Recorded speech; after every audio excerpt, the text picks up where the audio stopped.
Hello student, सभी का स्वागत है। आज हम देख रहे हैं सीजीएल 2023 मेंस का क्वेश्चन पेपर का एनालिसिस। इसमें एक एक क्वेश्चन को हम लोग देखेंगे किस प्रकार से सारे क्वेश्चंस होते हैं। ठीक है, तो चलिए शुरू करते हैं हम लोगों के पहले क्वेश्चन के साथ। वीडियो पसंद आए तो अपने फ्रेंड्स के साथ इसको शेयर जरूर कीजिए। पहला क्वेश्चन हमारा है प्रोबेबिलिटी से रिलेटेड। ठीक है, एक क्वेश्चन इन्होंने पूछा हुआ सॉरी प्रोबेबिलिटी का ही क्वेश्चन एक्चुअली ये। ठीक है, तो इन्होंने ए यूनियन बी की वैल्यू दे रखी है हमें 5/9। तो मैं आपसे इसका रिवर्ट निकाल सकता हूँ। ठीक है, यानी मैं इस अगर ये हमें दे रखा 5/9 तो इसको अगर हम एक में से माइनस कर देंगे तो ये हमारा ए इंटरसेक्शन बी आ जाएगा, और जो कि कितना होगा हमारा 4/9 हो जाएगा, क्योंकि इसमें से माइनस हो जाएगा। ठीक है, ए प्रोबेबिलिटी ऑफ ए जो दे रखा है वो हमें दे रखा है 11/18, तो प्रोबेबिलिटी ऑफ ए नॉट हो जाएगा हमारा 7/18। ठीक है, तो बी के प्रतिकूल संयोगात्मक अनुपात क्या होगा। चलो ठीक है, ए यूनियन बी जो हमें दे रखा है वो हमें दे रखा है 13/27। क्वेश्चन के अंदर ही दे रखा है ये हमें। ठीक है, ये जो हमें दे रखा है क्वेश्चन के अंदर ही 13/27 दे रखा है। ए नॉट की प्रोबेबिलिटी हम लोगों ने निकाल ली है, वो हमें दे रखी है कितनी 7/18 दे रखी है। ठीक है, और प्रोबेबिलिटी ऑफ बी नॉट हमें निकालना है यहाँ से, और इसके अलावा हमारा ये हो जाएगा, इसकी वैल्यू कितनी है हमारी 4/9 आ गई है।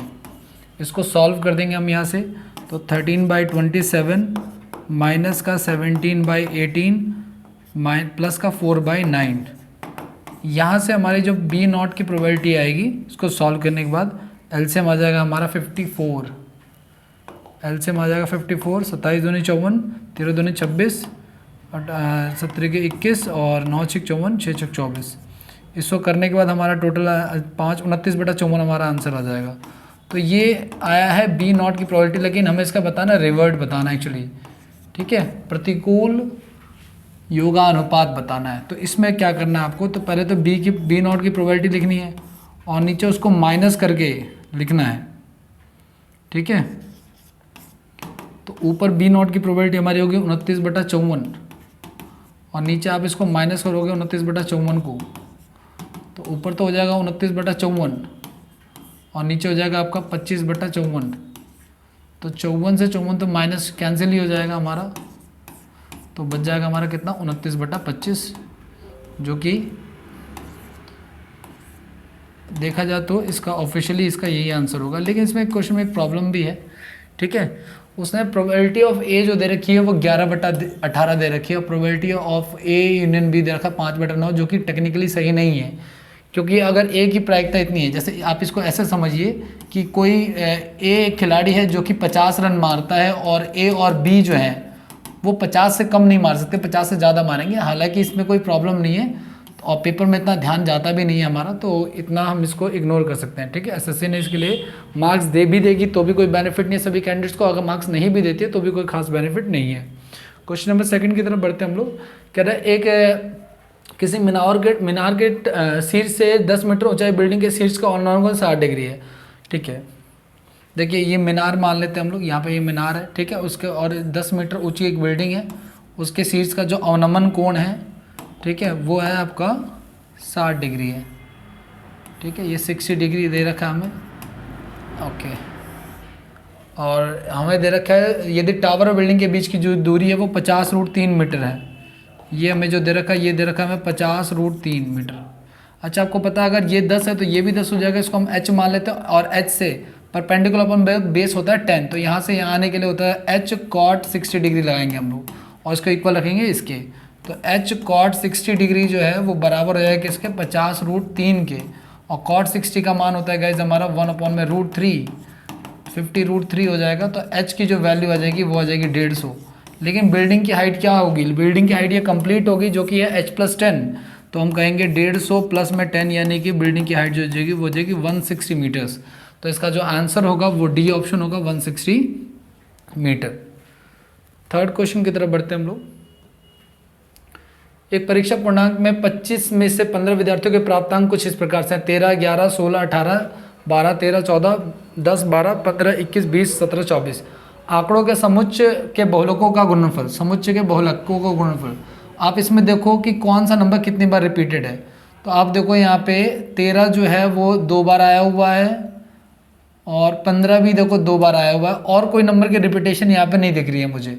11 देखो एक बार आया हुआ है, 16 भी एक ही बार आया हुआ है, 18 भी एक ही बार आया हुआ है ना। तो जिस नंबर की रिपीटेशन मैक्सिमम टाइम्स होती है उन्हीं का प्रोडक्ट होता है ये। बहुलों को गुणनफल बताना मैम। तो 13 × 15 हमारा कितना हो जाएगा, हमारा 15 × 45, 15 × 4 19, 195। स्टैटिस्टिक्स का क्वेश्चन है ये, स्टैटिस्टिक्स का, ठीक है। 195 इसका आंसर हो जाएगा। अगला, ए और बी मिलकर किसी कार्य को 12.5 दिनों में पूरा करते हैं, बी और सी मिलकर उसी कार्य को इतने दिनों में पूरा करते हैं। देखिए ध्यान से इस क्वेश्चन को, नॉर्मल ही क्वेश्चन है ये, तो क्लास नोट्स में हर किसी के नोट्स में मिल जाएगा आपको ये तो, ठीक है। ए और बी देखो, इसमें 3 प्रकार के लोग हैं, ए बी, बी सी और सी ए, ठीक है। ए बी किसी काम को कर रहे हैं 12.5 दिन, 12.5 दिन को हम लिख सकते हैं 25/2, ठीक है। और ये जो बी और सी कर रहे हैं 18 3/4 डेज, ये 18 3/4 डेज है, बट 75 बटा हम इसको 4 लिख सकते हैं, ठीक है। और सी ए का है हमारा टोटल, सी ए का है 15 दिन। अब हमें इसका क्या लेना है, हमें इसका एलसीएम लेना है। एलसीएम आपको पता है ऊपर वाले का लेते हैं हम लोग, तो ऊपर वाले का एलसीएम 75 ही आ जाएगा आपका, ठीक है। यहाँ पे 3 6 आ जाएगा, यहाँ पे आपका आ जाएगा 4, यहाँ पे आ जाएगा आपका 5, ठीक है। अब अगर मैं आपसे पूछूं कि ए बी सी की वैल्यू, तो देखो हमें बताना है किसका, बेसिकली हमें बताना है A B C together we able to complete the same job alongside D who is the only 40% C, ठीक है। देखो डी जो है ना, एक बंदा इसमें डी भी है जो कि सी से, अच्छा पहले तो ए बी सी का कंप्लीट एक बार निकाल लेते हैं हम लोग। तो ए बी सी का कंप्लीट जो एफिशिएंसी आएगी वो आएगी 7.5, ठीक है। और उस 7.5 में से गाइस अगर मैं डी की बात करूं तो देखो, अगर मैं ए बी सी में से अगर मैं बी ए और बी को रिमूव कर देता हूं जो कि 6 है, तो हमारा बचेगा कितना, 1.5 बच जाएगा, ठीक है। जो कि किसकी एफिशिएंसी होगी, सी की एफिशिएंसी होगी, यही तो है। अब डी जो है वो सी की तुलना में केवल 40% एफिशिएंट है, तो 1.4 का अगर मुझे डी का भी निकालना है, डी की एफिशिएंसी कैसे निकालूंगा मैं, 1.5 का 40% अगर मैं निकालूंगा, ठीक है, तो ये हो जाएगा हमारा 15/10, 60/100, यानी 0.6 आ जाएगा। तो ए बी सी मिलकर उस काम को कितने दिन में करेंगे, in how many days will A B C together be able to complete, अच्छा डी के साथ मिल गया, ठीक है। तो ए बी सी कंप्लीट काम हमारा 75 का है, ए बी सी की कंप्लीट एफिशिएंसी हमारी 7.5 है, और डी की जो एफिशिएंसी आई है हमारी वो 0.6 आई है। तो ये 75 बटे में कितना हो जाएगा हमारा, 6 5 11 7, पॉइंट हटा के ऊपर 0 लगा देंगे और जो कटने लायक होगा वो हम काट देंगे, ठीक है। अब इसको काटते हैं ज़रा, 3 की टेबल से काट देते हैं, 3 दूनी 6, 3 5 15 हो गया हमारा, 3 दूनी 6, 3 7 21 हो गया, 250, तो 7 7 49, हाँ ये वाली वैल्यू हो जाएगी नीचे, ठीक है। 997/27 अंश का आंसर हो जाएगा। कितने दिन लगेंगे complete, A B C D चारों को मिलकर करने में। ये ए बी सी की एफिशिएंसी आई है और ये हमने डी की एफिशिएंसी निकाली है जो कि सी का क्या है, जो कि सी का 40%, तो ये यहाँ से हमने इसको निकाल लिया है। ओके, नेक्स्ट क्वेश्चन की तरफ बढ़ते हैं हम लोग। नेक्स्ट क्वेश्चन क्या कह रहा है हमारा, ए बी सी की औसत आयु 20 वर्ष है। देखिए करंट में जो है वो ए बी सी 3 लोग हैं और उनकी जो औसत आयु है 20 वर्ष से टोटल हो गया 60। कह रहा है 2 वर्ष पहले, तो देखो 2 वर्ष पहले जो है ये भी तीनों ही 2 वर्ष छोटे हो जाएंगे, तो 6 वर्ष हो जाएगा, -54 हो जाएगा। कह रहा है बी की आयु, ए और बी की जो आयु का योग है सी से 6 वर्ष अधिक है। ए और बी की जो आयु का योग है वो सी से 6 वर्ष अधिक है, यानी अगर ये x है तो ये x + 6 है। या हम ऐसा भी कह सकते हैं ना कि 60 का आधा 30 हो गया और 48 का आधा 24 हो गया, ऐसा भी हो जाएगा, 6 वर्ष अधिक हो गया, ठीक है। और आगे क्या कह रहा है, एक्चुअली मैंने क्या किया ना, 6 वर्ष अधिक बोला था, एक बार दोनों को जोड़ के घटा, दोनों को जोड़ के 2 से डिवाइड कर दिया, एक बार दोनों को माइनस करके 2 से डिवाइड कर दिया। आगे अब क्या कहना चाह रहा है, बी की वर्तमान आयु क्या है, तो देखो वर्तमान में क्या होगा, ये 2 वर्ष बड़ा हो जाएगा तो ये हो जाएगा 26 का, ठीक है। और ये जो हो जाएंगे वर्तमान में ये हो जाएंगे 34 के।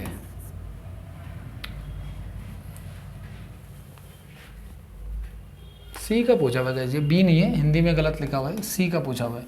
तो सी की वर्तमान आयु जो है वो हो जाएगी कितने की, पहले तो थी 24 साल की, अब करंट में हो जाएगी ये कितने की, 2 साल ऐड ऑन हो जाएगा, ठीक है, तो ये हो जाएगी 26 साल की। तो सी की वर्तमान आयु जो है, हिंदी में गलत लिखा हुआ है ये, सी की वर्तमान आयु जो है वो 26 साल हो जाएगा, ठीक है। इसको अच्छे से देख लीजिए आप लोग। नेक्स्ट क्वेश्चन की तरफ बढ़ते हैं हम लोग। अगला, 3 सक्सेसिव डिस्काउंट निकालने में 20, 35 और 10% के, 20%, 35% और 10% के 3 क्रमागत छूट निकालनी है, ठीक है। हम इसको कई तरीके करने के लिए है ना, आप मान के चलो आपने 1000 ही एज्यूम कर लिया, सपोज करो 20%, 10 20 घटा दिया आपने, बचा कितना 8, फिर आपने 35% घटा दिया, कितना हो जाएगा हमारा 8 पंजे 40, 4 24 और 28, 280 घटा दो, पहले 200 घटा दो 600, फिर 80, तो 520 हो जाएगा हमारा, ठीक है। फिर 10% यानी 52 और घटा दो आप, तो 52 और घटा दो तो कितना हो जाएगा, 10 में से 2 गया 8 हो गया हमारा 11, 6 बच गया और 4 बच गया। तो अल्टीमेटली हमारा डिफरेंस कितने का आ गया, हमारा ये जितने का डिफरेंस आ गया है 53,532 का, यही हमारा क्या हो जाएगा, सक्सेसिव डिस्काउंट हो गया। मतलब कि 1000 रुपये की चीज़ अल्टीमेटली इतने की आ गई। कई तरीके करने के लिए आप वो माइनस करके जो करते हैं वो वाला वैल्यू भी आप कर सकते हो, और एक दो ट्रिक्स भी हैं, एक्स प्लस वाई वाले फॉर्मूले से भी आप कर सकते हैं इसको, x plus y minus x y upon में 100, उससे भी काफ़ी ईजिली ये हो जाएगा, ठीक है। जैसे मैं आपको एक बार करके दिखाता हूँ। पहले हम इसको x और y मानते हैं, तो ये हो जाएगा हमारा 55, माइनस का एक्स वाई करेंगे तो 70, 700 आ जाएगा। तो इन दोनों का सक्सेसिव डिस्काउंट कितना आ जाएगा हमारा 48। फिर 48 और 10 का निकालेंगे तो 48 और 10 58 होते हैं, माइनस का 48 गुना 10 बटे में 100, ठीक है। तो ये हमारा 4.8 आ जाएगा। तो 4.8 को आप जब घटाओगे तो 53.2 आपका सक्सेसिव डिस्काउंट आ जाएगा, तो भी ईजिली हो जाएगा। ये भी मेथड ईजी है, इसमें भी कोई प्रॉब्लम नहीं है अगर आपकी कैलकुलेशन ठीक है तो। अगला क्वेश्चन कह रहा है the ratio of the length breadth and the height of A close cuboid is given by 362, surface area of A close cuboid is इतना, ओके। रेशियो जो है एलबीएच का वो हमें दे रखा है गाइस, कितना 6:3:2। आपको पता है रेशियो एग्जैक्ट वैल्यू नहीं होती है, ठीक है। और 2 इसका जो कंप्लीट फॉर्मूला होता है वो 2 LB BH और HL होता है, ठीक है। तो ये हमें दे रखा है कितना 1800 दे रखा है। LB करेंगे तो कितना आएगा हमारा 18x² आ जाएगा, BH करेंगे तो कितना आ जाएगा हमारा 6x² आ जाएगा, और ये करेंगे कितना हो जाएगा 12x², 1800 हो गया हमारा, ठीक है। ये से चला गया 900 रुपये, इसको जोड़ दिया हमने 18 12 30 30 36 x² बराबर में 900 हो गया। तो x² इक्वल टू में 900 अपॉन में 36 हो गया, ये इस पर रूट चढ़ा देगा तो 30 अपॉन में 6 हो जाएगा, कट के हमारा कितना जाएगा 5। तो x की वैल्यू आ गई है 5। अब हमसे पूछा हुआ है इसका क्या बताना है, वॉल्यूम बताना है। आपको पता है वॉल्यूम क्या होता है, L into B into H, ठीक है। तो L देखो पहली बात तो इसके जो लेंथ आएगी 6 गुना 5 यानी 30 आ जाएगी, ब्रेथ जो आएगी वो 15 आ जाएगी, और जो हाइट आएगी वो आ जाएगी 10। तो 15 45 और 2 जीरो और लग जाएंगे, यानी कि 4500 जो है इसका आंसर हो जाएगा। तो ये मेंसुरेशन का क्वेश्चन है जो पूछा गया है, और इसका आंसर जो है वो 4500 है। अगले क्वेश्चन की तरफ बढ़ते हैं। क्वेश्चन नंबर 8 कह रहा है एक समबाहु त्रिभुज ABC एक वर्ग BCDE के ऊपर स्थित है। सपोज कीजिए, मान के चलिए कोई वर्ग हमने ले लिया,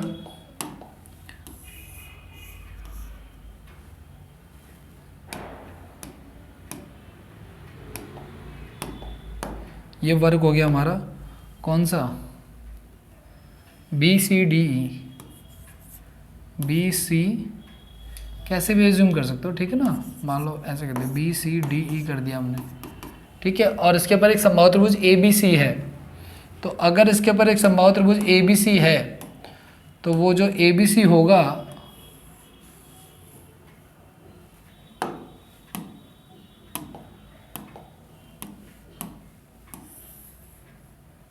वो इस प्रकार से होगा कुछ कुछ।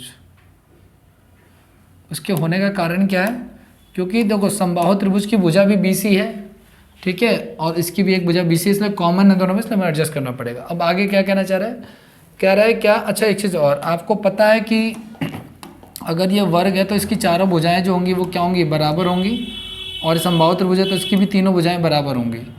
आगे EAB यानी ये वाला एंगल,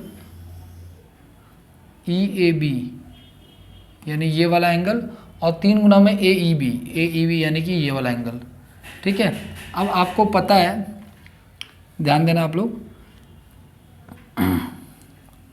आपको पता है कि समबाहु त्रिभुज में ये जो एंगल है, ये वाला जो एंगल है, ये एक्चुअल में कितना होता है, ये आपका हो जाता है 60 डिग्री।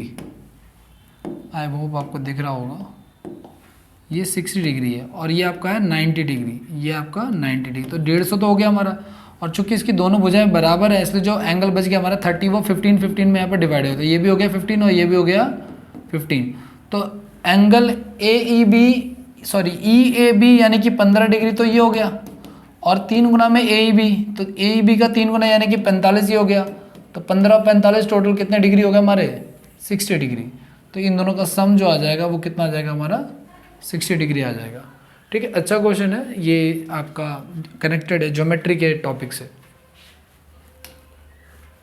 विपिन किसी यात्रा की 1/3 दूरी 30 किलोमीटर प्रति घंटे की चाल से और शेष 40 किलोमीटर की चाल से तय करता है। ठीक है, ठीक है।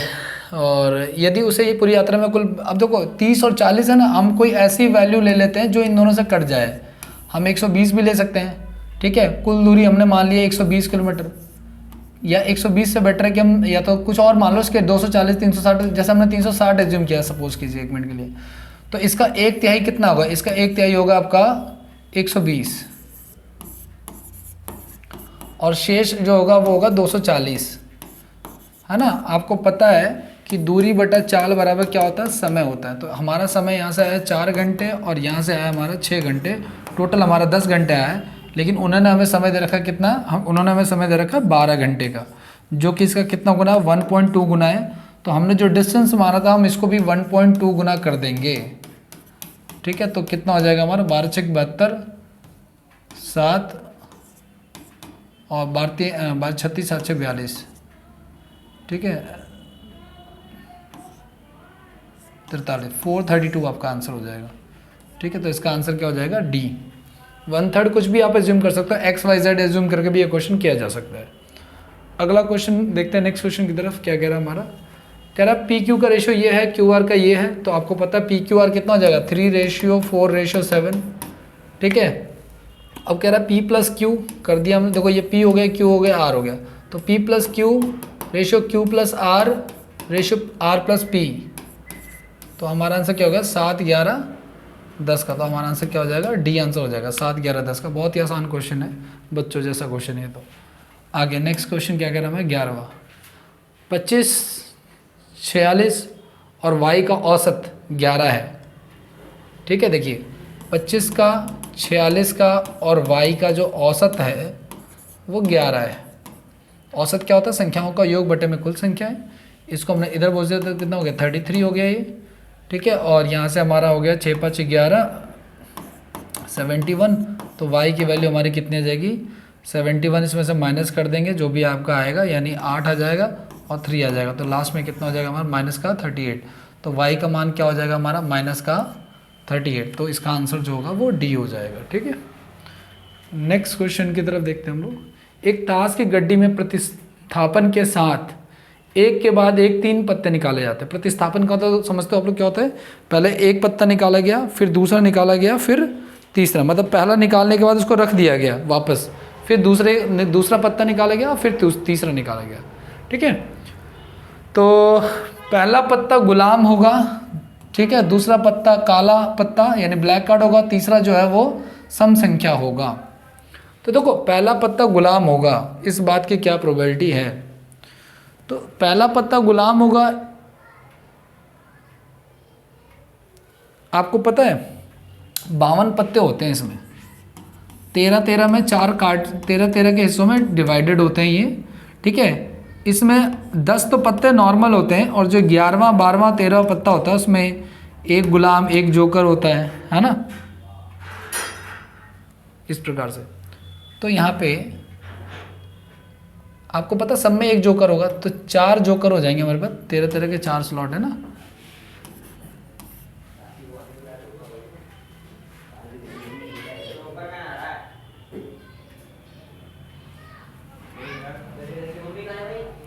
चार आपके क्या हो जाएंगे इसमें, 4 जो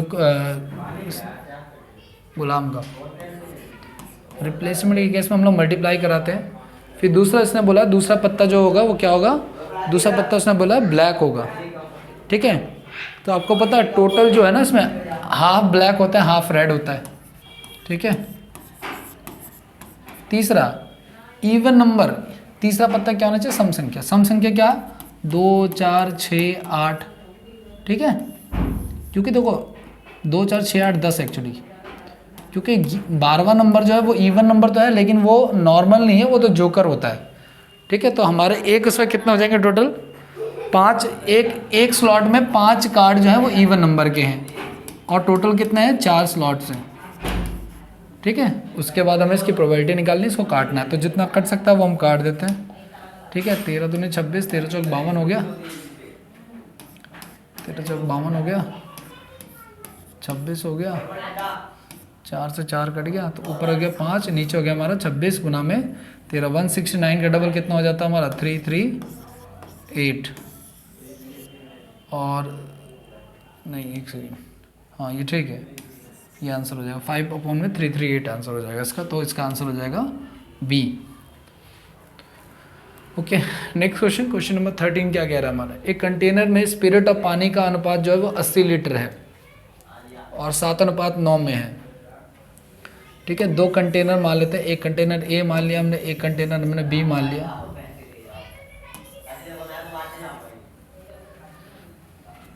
ओके, फिर कंटेनर ए में 20 लीटर पानी जो है भरा जाता है। देखो पहले इसमें क्या हुआ कि 20 लीटर निकाला गया। ओके, कंटेनर ए से पहले 20 लीटर पानी निकाला गया और उसको उसमें डाल दिया गया। फिर दूसरी कंडीशन में 32 लीटर जो है वो निकाला गया, फिर इसमें डाल दिया गया। ठीक है, बी में, ए से निकाल के डाला गया बी में। अच्छा, पहले जो निकाला गया 20 लीटर उसमें जो रेशो था वो रेशो था हमारा 7/9 का। ठीक है, क्या निकाला इसने, मिश्रण निकाला हुआ है।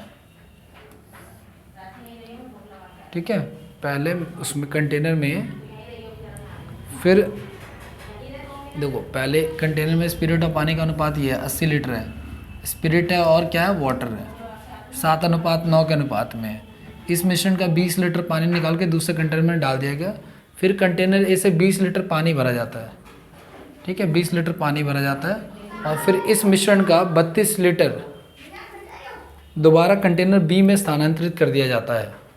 ठीक है, अब देखो जब 32 लीटर, पहली बात तो ये कि जब आपने निकाला और उसके बाद आपने जो है इसको ऐड ऑन कर दिया वापस से। ठीक है,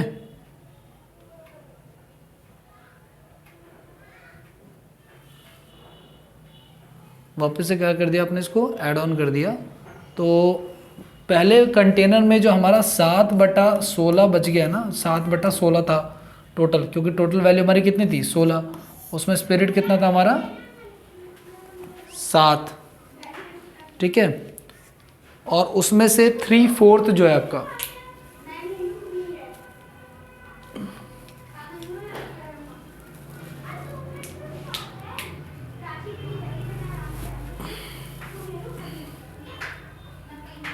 या तो एक काम करते हैं, इसको मैं आपको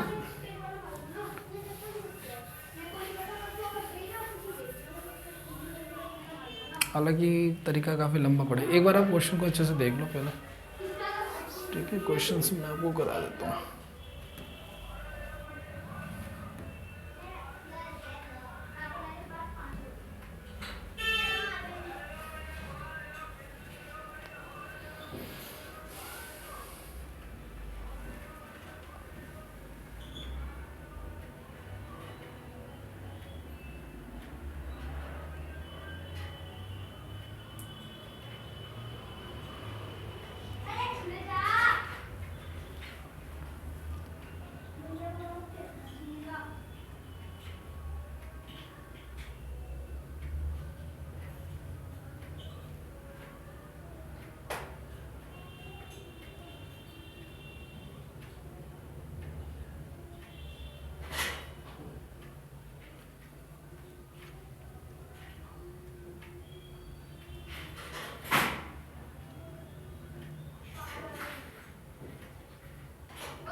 ठीक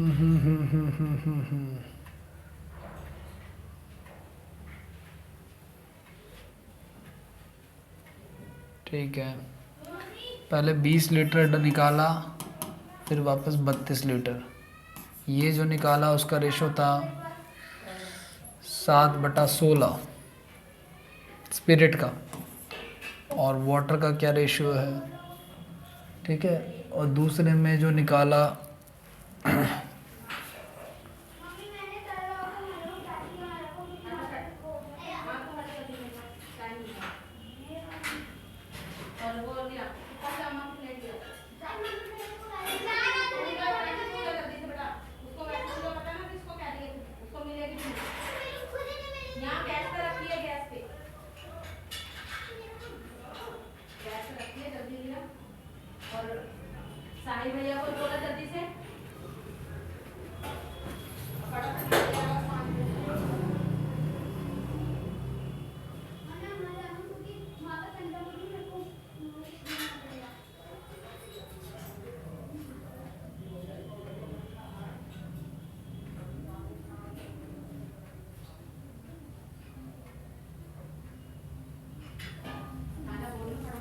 अब देखो, जब आप देखो 7/16 तो पहले था कंटेनर में, जो 80 लीटर का मिक्सचर था उसमें 7:9 का था, तो 7/16 था स्पिरिट।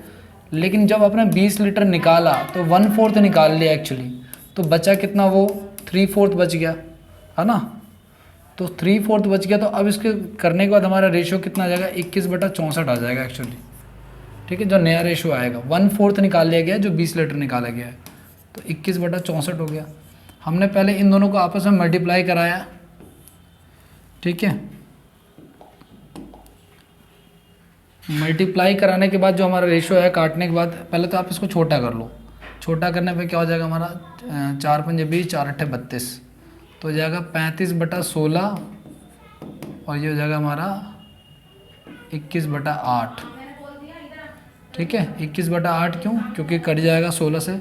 हम इसको दोबारा भी कर सकते हैं, 42/16 भी कर सकते हैं हम इसको, क्योंकि हमें बेस को हमने क्या कर दिया, इक्वल कर दिया, ताकि बेस जो है उसका क्या हो जाए, ख़त्म हो जाए, ठीक है।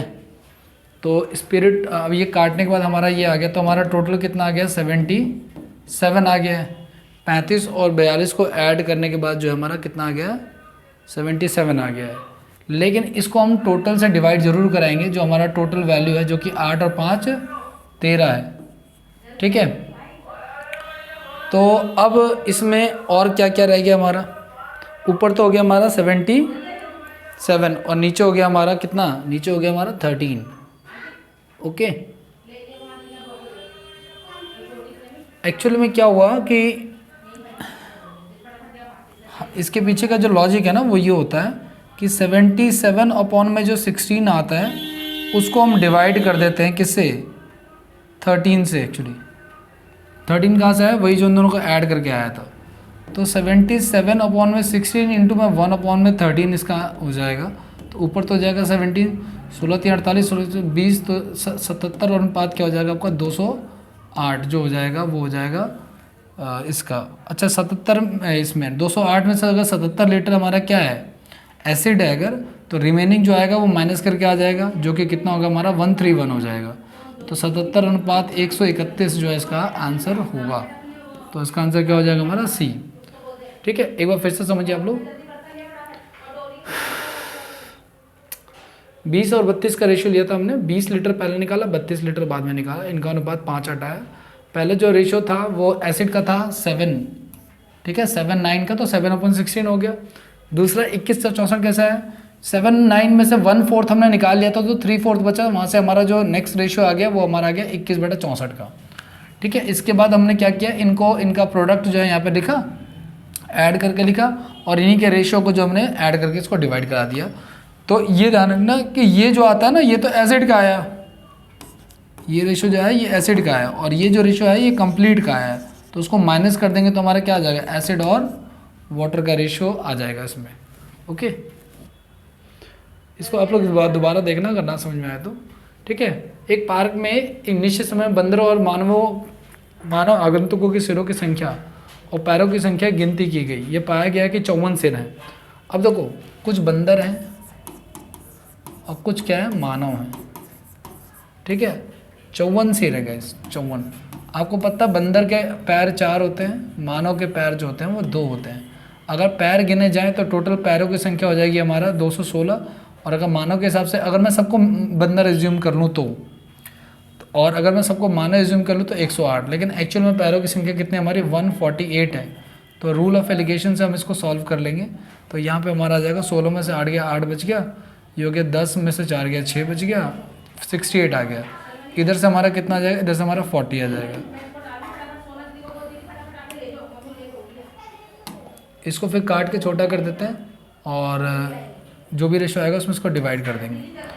तो 17 चौक 68 हो जाएगा और 40 हो जाएगा, टोटल हो गया हमारा 27, ठीक है। हमें दे रखा है 54, कितना गुना इसका, ये दुगना है। तो बंदरों की संख्या कितनी हो जाएगी, बंदरों की संख्या हो जाएगी 20। नॉर्मली कभी जो बच्चे पढ़ रहे हैं मेरे पास अभी, उन्होंने देखा होगा प्रॉफिट एंड लॉस में मैंने रैंडम ये क्वेश्चन मिसलेनियस में करा रखा है, ठीक है। हालांकि ये प्रॉफिट एंड लॉस का क्वेश्चन नहीं है, ठीक है। बंदरों की संख्या ही पूछी गई है हमसे, तो बंदरों की संख्या हमने निकाल दी 20। अगर मान लीजिए हमसे पूछी जाती किसकी, मानवों की संख्या, तो वो हो जाती है हमारी कितनी 34, जो कि उन्होंने ऑप्शन में दिया भी नहीं है वैसे तो। ओके, नेक्स्ट क्वेश्चन की तरफ बढ़ते हैं हम लोग। नेक्स्ट क्वेश्चन क्या कह रहा है, यहाँ पे सिंपल एक सिंप्लीफिकेशन का क्वेश्चन है जो कि फॉर्मूला बेस्ड है। ए की वैल्यू हमें ये दे रखी है, बी की वैल्यू हमें ये दे रखी है। तो आप ध्यान से देखोगे तो ए की वैल्यू को आप सॉल्व करो, एक बार दोनों को प्लस कर दो, एक बार दोनों को माइनस कर दो, क्योंकि ये फॉर्मूला वही चल रहा है हमारा, ए स्क्वायर माइनस बी स्क्वायर क्या होता है, ए प्लस बी और ए माइनस में बी। तो दोनों को प्लस करोगे तो आपका हो जाएगा 83, ठीक है। और दोनों को माइनस करोगे तो आपका आ जाएगा कितना 33। नीचे दोनों को प्लस करोगे तो आपका आ जाएगा कितना 83, और दोनों को माइनस करोगे तो कितना आ जाएगा हमारा 9। ये तो फर्स्ट वाले ए की वैल्यू आ गई है। इसको अभी और सॉल्व करेंगे तो क्या आएगा 11/3 आएगा। तो ए की वैल्यू कितनी आ गई हमारे पास 11/3 आ गई। सिमिलरली बी की वैल्यू को अगर हम सॉल्व करें, ठीक है, तो बी की वैल्यू को हम क्या करेंगे, दोनों को जोड़ेंगे, फिर दोनों को घटाएंगे 11, नीचे आ जाएगा, दोनों को जोड़ेंगे और दोनों को घटाएंगे, ठीक है। 41 तो 11 बटा कितना हो जाएगा हमारा 71, ये आ रहा है 6 5 11, हाँ ठीक है। अब उसने बोला आपको क्या, उसने बोला हमें कि 1/b, तो 1/b करेंगे तो 71/11 हो जाएगा, और 20/a, तो a करेंगे तो 3/11 हो जाएगा, ठीक है। तो 60, 71 में 60 के 11/11 ही आ जाएगा। तो कट के कितना आंसर आ जाएगा हमारा 1।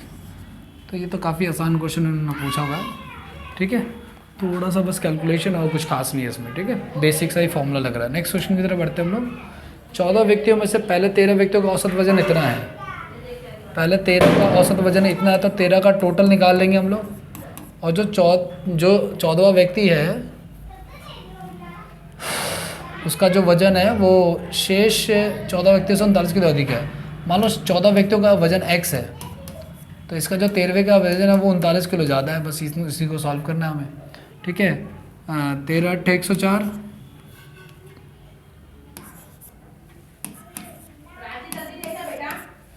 ये हो गया हमारा, प्लस x + 39 इंटू में 14x, इसको उधर ले गए 13x, ये हो गया हमारा 9 × 4 13, 5 0 और 1। x की वैल्यू आ जाएगी 13 × 13 कम, x की वैल्यू कितनी आ गई 81 आ गई, ठीक है। और हमसे पूछे 14वें व्यक्ति का वजन, तो 14वें व्यक्ति का जो वजन था वो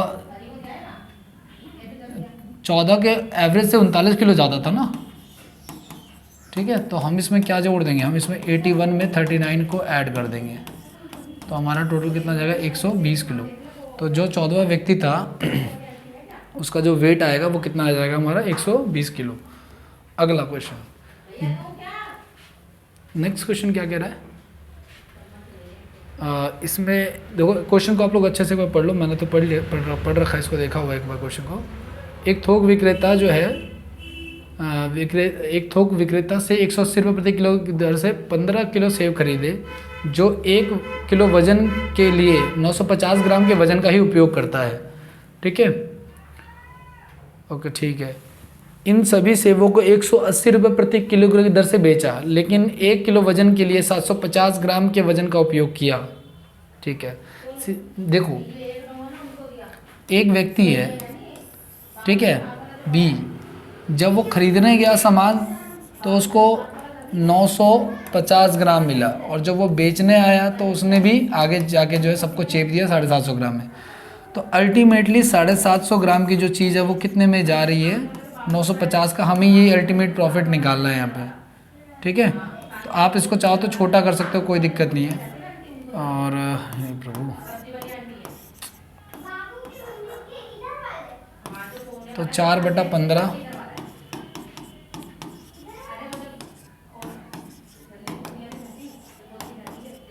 3 दूनी 6, 2 3 6 18, ये बी आंसर हो जाएगा इसका। 26.67 इसका आंसर हो जाएगा। ठीक है, एक ठोस घन जिसमें प्रत्येक कोर की लंबाई, एक सेकेंड,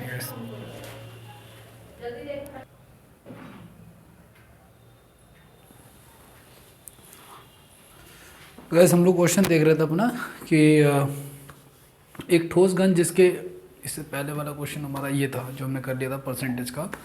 नेक्स्ट क्वेश्चन हमारा ये है, एक ठोस घन जिसकी प्रत्येक कोर की लंबाई जो है वो 48 सेंटीमीटर है, को पिघलाया जाता है, और इस पिघले हुए घन से बिना किसी अपव्यय के, बिना किसी वेस्टेज के छोटे छोटे घन बनाए जाते हैं। ठीक है, जिनका आयतन जो है वो इतना है। तो आपको पता है बड़े घन का जो आयतन होगा वो क्या होगा, वो होगा 48 का क्यूब। ठीक है, यानी कि 3 टाइम्स जो है हम उसको मल्टीप्लाई कराएंगे, और छोटे वाले घन का जो भी आयतन होगा उसकी संख्या से इसको इंटू कराया जाता है, क्योंकि एक का आयतन हमें दे रखा है। ठीक है, इसके अलावा 8 8 64, 8 6 48, 8 6 48, तो ये हो गया हमारा। तो संख्या लगभग लगभग कितनी होगी, 48 इंटू में 6 इंटू में 6। ठीक है, हम चाहते हैं यहाँ पे डिजिट्स हम लगा सकते हैं। देखो सबके लास्ट में 1 आ रहा है, और आगे पीछे भी नंबर हमें दे ही रखे हैं, बाकी आ सकता है डिजिट्स में, ऐसी बात नहीं है। ये 12 का 3 हो गया, ये 3 हो गया, ये हमारा हो गया 6, 36, 36 का 9, तो 9 आ जाएगा डिजिट्स में। तो ये 9 हो गया हमारा, 7 3 10 का 1 हो गया। ठीक है, ये 8 1 9 हो गया, 7 1 8 हो गया, ये बी आंसर हो जाएगा इसका। ठीक है, जहाँ पे डिजिटल सम 9 आ रहा है, बाकी हम इसका प्रोडक्ट भी कर सकते हैं। ठीक है, तो ये आंसर हो जाएगा हमारा। अगला 12 का क्यूब भी है एक तरह से, ये भी। ठीक है, 12 का क्यूब है ये। अगला क्वेश्चन हमारा, 2 पेंसिल 3 पेन की कीमत 55 रुपये। 2 पेंसिल 3 पेन की कीमत 55 रुपये, और 7 पेंसिल और 2 पेन की कीमत जो है वो 65 रुपये। तो एक काम करते हैं, सेम कर लेते हैं, दोनों को इक्वल कर लिया हमने। दोनों को इक्वल करने के लिए 6 बनाना पड़ेगा। 6 बनाने के लिए हमें इसको गुना कराना पड़ेगा 2 से, और इसको गुना कराना पड़ेगा 3 से। तो जब 2 से गुना कराएंगे तो ये तो कट जाएगा, ये हमारा हो जाएगा 4, ये हो जाएगा हमारा 21। तो यहाँ पे डिफरेंस आ जाएगा कितने का, 17 का। ठीक है, और यहाँ पे डिफरेंस आ जाएगा हमारा कितने का, 110 हो जाएगा, और ये हमारा हो जाएगा। ठीक है, तो 110 इसमें से घटा देंगे हम लोग, तो हो जाएगा हमारा 5, 1 और 1, तो 5 से 15, 195। तो यहाँ पे 85 आ जाएगा। तो पेंसिल की जो वैल्यू आएगी, पहले मैं पेंसिल दे रखा था, तो एक पेंसिल की वैल्यू आ जाएगी 5 रुपये। ठीक है, तो एक पेन और एक पेंसिल की कीमत, तो पेंसिल की कीमत 5 आ गई। अब यहाँ पे देखो 5 दूनी 10 हो गया, 10 को लेंगे 45, तो 15 रुपये एक पेन की कीमत आ जाएगी। तो उसने बोला एक पेंसिल और एक पेन की कीमत कितनी हो जाएगी, तो वो हो जाएगी हमारी टोटल कितनी, 20 रुपये। डिटेलिंग में आप इसको एक्स वाई, इसको पेन, इसको पेंसिल मान के कर सकते हो, जैसा हम लोग 10th क्लास में करते हैं। ठीक है, क्वेश्चन नंबर 20, 150 मीटर चौड़ी एक सड़क है। 150 मीटर चौड़ी एक सड़क है, जिसके इसके दोनों तरफ जो है समान ऊंचाई के 2 खंभे लगे हुए हैं। ठीक है, और उनके खंभों से जो उन्नयन कोण बन रहा है वो लगभग बन रहा है x डिग्री और y डिग्री। यहाँ पे जो बन रहा है वो x डिग्री, और यहाँ जो बन रहा है वो y डिग्री है। ठीक है, तो आपको पता है, अगर हम इसको कुछ एज्यूम कर लेते हैं, मान के चलो इसको हमने कुछ मान लिया, इसको हमने मान लिया p, तो ये हो जाएगा हमारा 150 माइनस p। दोनों खंभों की लंबाई जो है वो क्या है, बराबर ही है। तो यहाँ से यहाँ आने के लिए होता है क्या हमारा p cot x डिग्री। ठीक है, sorry p tan x degree, और यहाँ से हो जाएगा हमारा 150 minus p tan y degree. दोनों इक्वल है इसलिए दोनों को इक्वल रख देंगे हम लोग। तो ये हो जाएगा हमारा P tan x डिग्री बराबर में 150 माइनस tan y डिग्री। ठीक है, x का मान हमें दे रखा है कितना, x tan x की वैल्यू हमें दे रखी है यहाँ पे 2/5, तो वो हमने रख दिया यहाँ पे। और यहाँ पे हमें y की वैल्यू जो दे रखी है वो दे रखी है हमें 3/5। 5 से 5 कैंसिल हो गया, तो ये हो गया हमारा 2p माइनस 450 माइनस 3p। तो 5p इज इक्वल टू कितना हो जाएगा 450, तो p का मान कितना हो जाएगा 90। p का मान कितना हो जाएगा 90 हो जाएगा। तो ये 90 हो गया।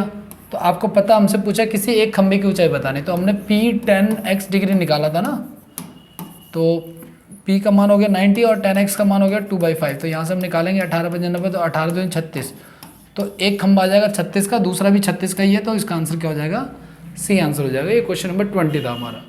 21 की बात करते हैं। 6 संख्याएं हैं, 6 अंकों की एक संख्या है, उसकी वैल्यू 11p 9q4 और इसको 24 से डिवाइड करना है।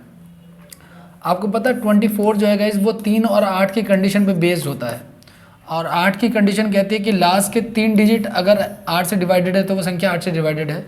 तो देखो 9 को अगर हम 9q और 4 लिखा हुआ है, इसको अगर हमें 8 से डिवाइड करना है तो ये 1 पे चला जाएगा, रिमेनिंग बचेगा 1, यहाँ से ऊपर से कैरी होगा 2।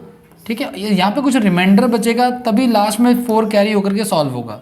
अब 8 के टेबल में आप लोग देखोगे कि 4 जो आता है वो 10th प्लेस पे यहाँ पे आता है जब यहाँ पे 2 हो। तो यहाँ पे 2 होने के लिए एटलीस्ट यहाँ पे 16 अगर मैं मान लूँ तो यहाँ पे मुझे 18 मानना पड़ेगा। क्यों? क्योंकि उसने अधिकतम मान भी बोला है, तो हमें नीचे से रखना पड़ेगा। अगर न्यूनतम मान बोलता, ठीक है, तो हम ऊपर से रखते हैं, और अगर अधिकतम बोला है तो हम रखेंगे कहाँ से, हम रखेंगे नीचे से। तो 9 रख के देखेंगे नहीं बनेगा, 8 रख के देखेंगे तो सॉल्व हो जाएगा। तो Q की वैल्यू कितनी आ गई, 8 आ गई। जब Q की वैल्यू 8 आ गई है तो अब जो हमारा क्वेश्चन बन रहा है हमारा ये, अब 3 की कंडीशन चेक करते हैं। 3 की कंडीशन क्या कह रहा है, 3 की कंडीशन कहता है कि जो नंबर है वो डिवाइड होना चाहिए, सम ऑफ जो डिजिट्स है वो डिवाइड होना चाहिए 3 से।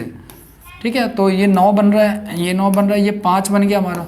अब 5 में क्या ऐड करें, तो देखो 5 में 7 ऐड करने पे जो है हमारा ये डिवाइड हो जाएगा, क्योंकि यहाँ भी हमें मैक्सिमम वैल्यू रखनी है। तो 2 चीज़ें यहाँ से क्लियर कट मिल गई हमें। क्या, एक तो P की वैल्यू हमें मिल गई है,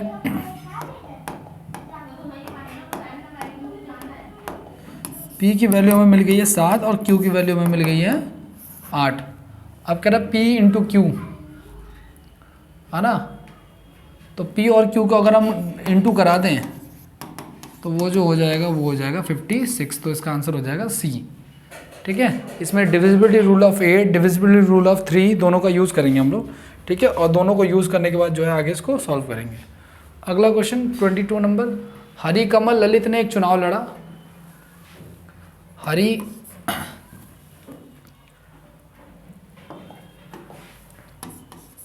कमल और ललित ने चुनाव लड़ा। ठीक है, जिसमें कुल इतने वोट हैं 6050। ठीक है, कमल को हरी और ललित द्वारा प्राप्त वोटों से 42% वोट जो है अधिक मिला। 42% को अगर हम फ्रैक्शन वैल्यू लिखेंगे, 42% की अगर हम फ्रैक्शन वैल्यू लिखें तो कितना हो जाता है,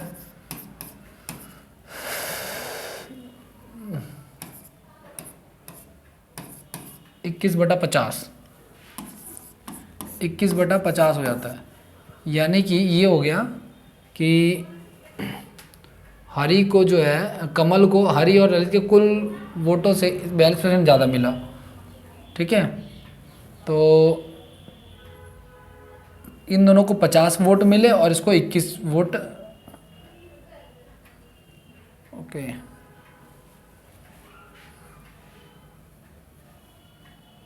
इसको 71 मिल गया, मतलब ऐसा, इसको 71 मिल गया और इन दोनों को मिल गया 50। ज़्यादा मिलने का मतलब यही होता है 71/50।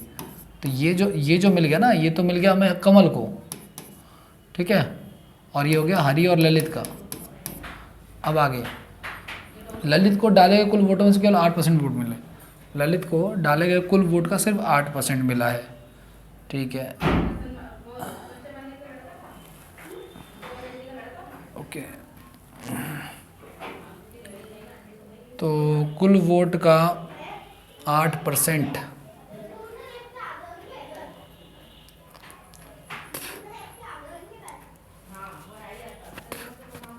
कुल वोट हमारा कितना हो गया, कुल वोट हो गया इन तीनों को जोड़ करके, एक्चुअली कुल वोट हो गया इन तीनों को जोड़ करके। क्यों? क्योंकि ये हरि और ललित हैं और ये क्या है, ये है किशन कमल। तो इन तीनों को जोड़ देंगे तो टोटल वोट हमारे 121 हो गए। इसका 8% जो मिला है वो किसको मिला है, ठीक है, ललित को मिला है। तो वो कितना हो जाएगा हमारा,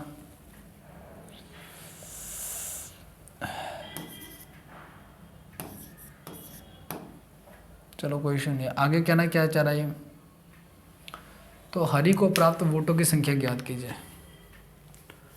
हरि को प्राप्त वोटों की संख्या,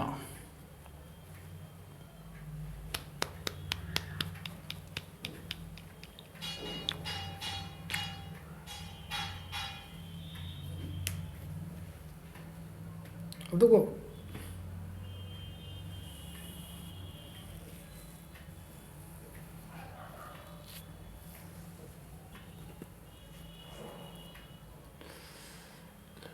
ललित को कुल वोटों का 8% मिला है, ठीक है।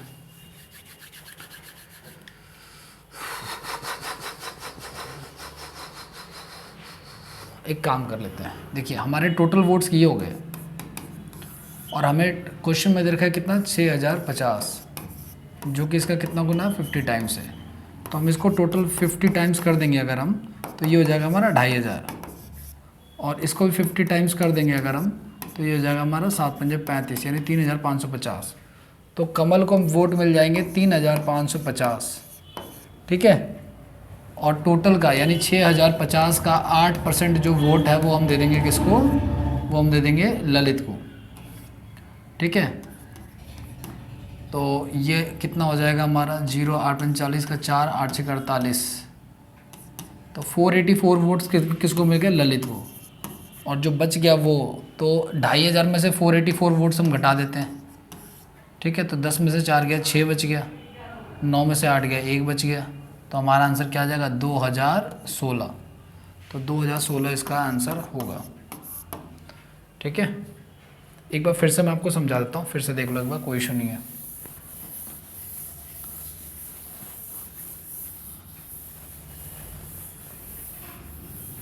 देखिए कमल, हरि और ललित 3 लोग हैं इसमें, हरि, कमल और ललित 3 लोग हैं, ठीक है। टोटल वोट 6050 है, ठीक है। कमल को जो है वो हरि और ललित से 42% वोट ज़्यादा मिल रहा है, ठीक है। यानी अगर इनको 100 मिल रहा है तो इनको मिल रहा है 142, ऐसा भी कर सकते हैं हम लोग, ठीक है। यही तो हो गया। तो कितना हो गया हमारा टोटल ये आ जाएगा, और इन सबको जोड़ने पर हमारा टोटल वोट आ रहा है 121, जो कि क्वेश्चन में दिया हुआ है 6050। तो ये इसका 50 गुना है।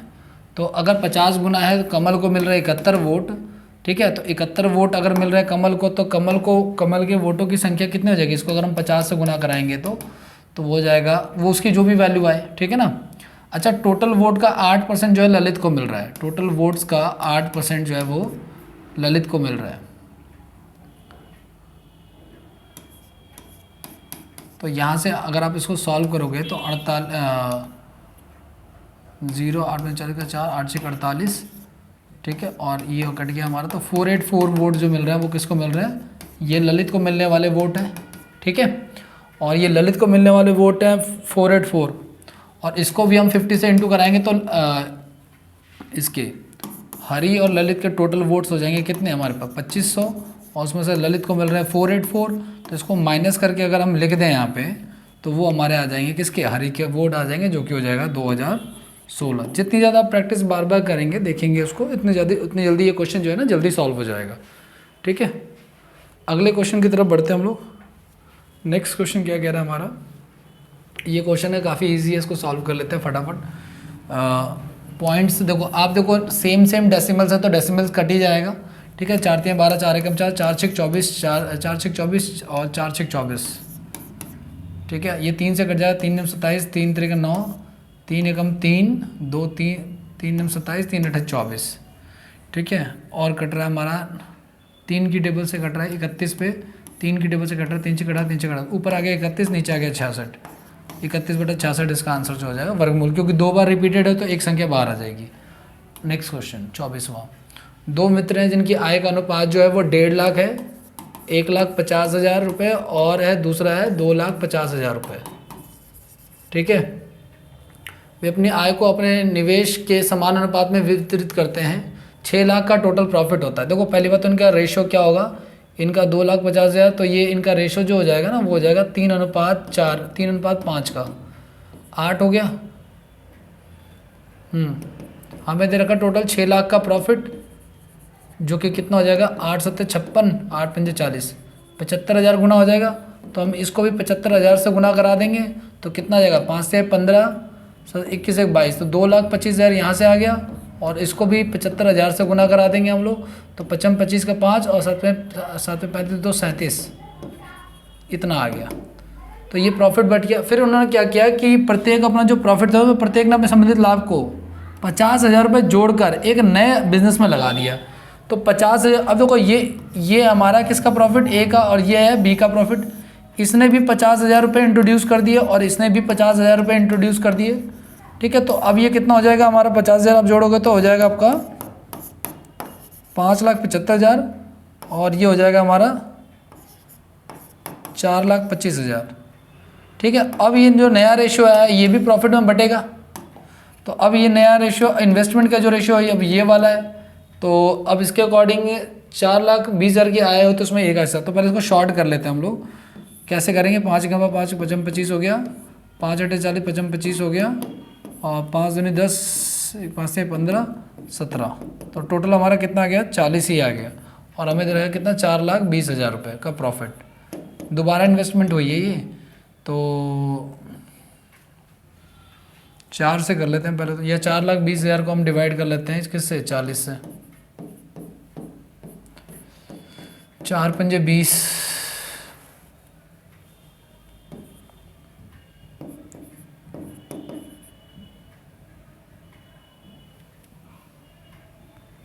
एक 0 से 1 0 कट गया, 4 बच गया ना, 4 एकम 4, 20 0 0, हाँ 2 बार आ जाएगा, 10,500 आ जाएगा।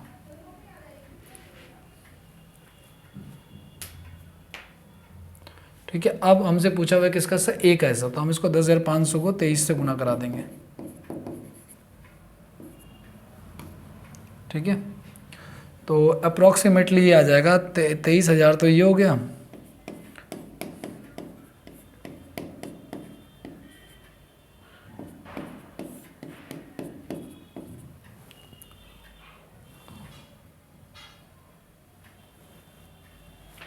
चार लाख, ये सही ऐड किया साथ में, ठीक है, ये गलत ऐड कर दिए।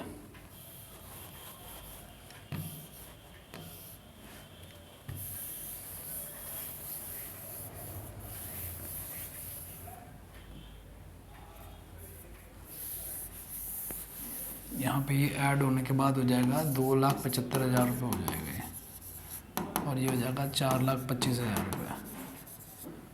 3 0 से 3 0 कैंसिल, 55 25 55 25, 5 8 40 55 25, 11 17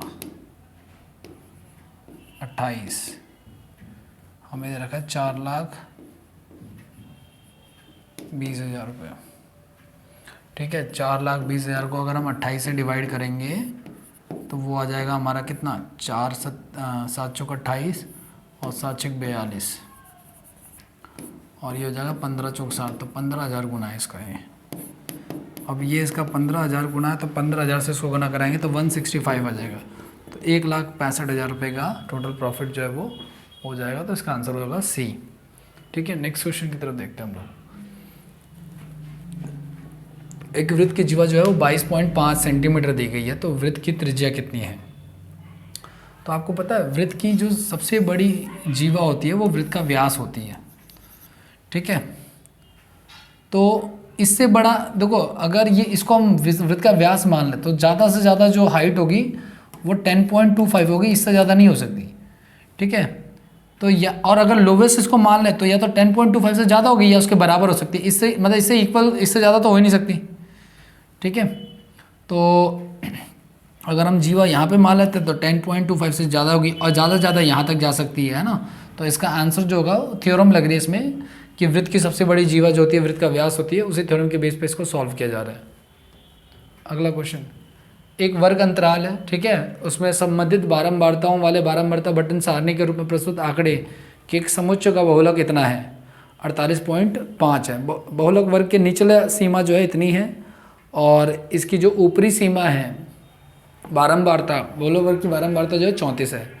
बहुलक वर्ग के ठीक पहले वाले की बारंबारता का अंतराल जो है 32 है और ठीक बाद वाले का जो अंतराल है वो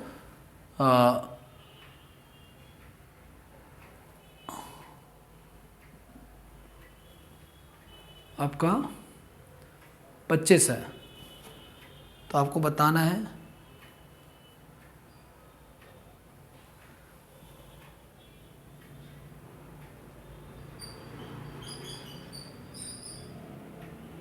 कि कौन सा ट्रू होगा। ऑप्शन इन्होंने पूछा है बहुलक वर्ग की चौड़ाई कितनी है।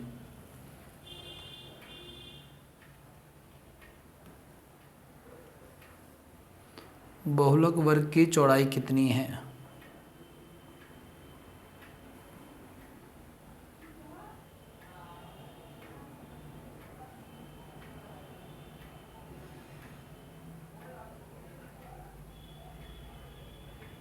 ठीक है, तो देखो इसका ना सीधा सा एक फॉर्मूला होता है मोड का, कि मोड बराबर जो होता है वो होता है आपका L plus F1 minus F0 2F1 minus F0 minus F2। ठीक है, ये सारा का सारा है। अब इसमें जो जो वैल्यूज़ दे रखी हैं वो मैं आपको बताता हूँ। इसमें L की वैल्यू जो दे रखी है वो उन्होंने दे रखी है 48.5। L की जो वैल्यू दे रखी है वो कितनी दे रखी है? 48.5। ठीक है, और जो F1 की वैल्यू दे रखी है 34 दे रखी है। F1 की जो वैल्यू दे रखी है वो 34 दे रखी है। F2 की जो वैल्यू दे रखी है वो 32 दे रखी है और F0 की जो वैल्यू दे रखी है वो 25 दे रखी है। ये सारी वैल्यू है।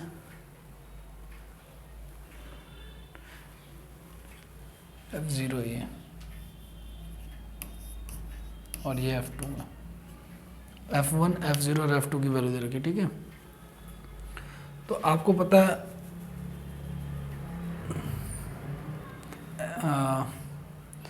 46 और 48 का जो गैप है ना मोड का, और इसका जो गैप है वो बेसिकली कितना है? 2 का है ना। आप यहाँ पर रख दोगे तो 2 का गैप आ जाएगा और F2 माइनस F1 0 करोगे तो ये आ जाएगा 2। यहाँ पे H भी होता है जो हमें इसने पूछा ना बहुलक वर्ग की चौड़ाई विथ। और नीचे 2F1, तो 2F1 कितना हो जाएगा? 64। उसमें से F0 ये घटा दोगे तो आपका हो जाएगा कितना? 57 घटा दोगे तो नीचे आ जाएगा आपका 7। 11 आ जाएगा नीचे। ठीक है, तो यहाँ से हमारी जो ये जो विथ जो आ जाएगी हमारी वो आ जाएगी कितनी? 11 आ जाएगी। ठीक है, इस मतलब इन क्वेश्चन में अगर आपको फॉर्मूला याद है तो ईजिली क्वेश्चन निकल जाएगा, अदरवाइज फिर ये कंप्लीट क्वेश्चन ही प्रॉब्लम करेगा। नेक्स्ट क्वेश्चन क्या कह रहा है हमारा? नेक्स्ट क्वेश्चन सिंप्लीफिकेशन का, इसको सॉल्व कर लेते हैं। ठीक है, जो जो कटने लायक चीज़ें वो काट देते हैं। बोर्ड मास का आपको इसमें ध्यान रखना है। ओके, सबसे पहले इंटरनल वाले को अगर सॉल्व करा जाए तो ये आपको पता है कि मल्टीप्लाई का सिंबल हो जाएगा। ओके, और मल्टीप्लाई का सिंबल अगर ये हो जाएगा तो कितना हो जाएगा? 25/24 हो जाएगा। ठीक है, अगर 25/24 हो जाता है, मैं आपको दोबारा से करके दिखाता हूँ।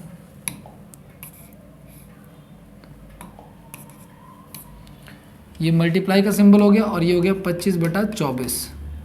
क्या कट रहा है? 12 दूनी 12 36, 12 दूनी 24, 25 25, 5 45। तो कटने के बाद आ गया हमारा, अच्छा 3 से भी कट गया हमारा, तो 5/6 आ गया। तो 5/6 आ गया तो बेसिकली 5/36 हो गया हमारा ये। ठीक है, और यहाँ से 1/8 प्लस का चल ही रहा है, माइनस का यहाँ से 7, यहाँ पे पहले डिवाइड होगा तो हो जाएगा 45/24। ठीक है, 15 3 45 और 7 पे और 12 पे चला जाएगा, ये 4 पे चला जाएगा। तो 7/4, फिर 4 3 12, 7 3 21, तो 3 से 3 कट गया तो माइनस का 1 आ गया, प्लस में फिर 27/36। तो अल्टीमेटली ये आंसर आया हमारा 1/8 प्लस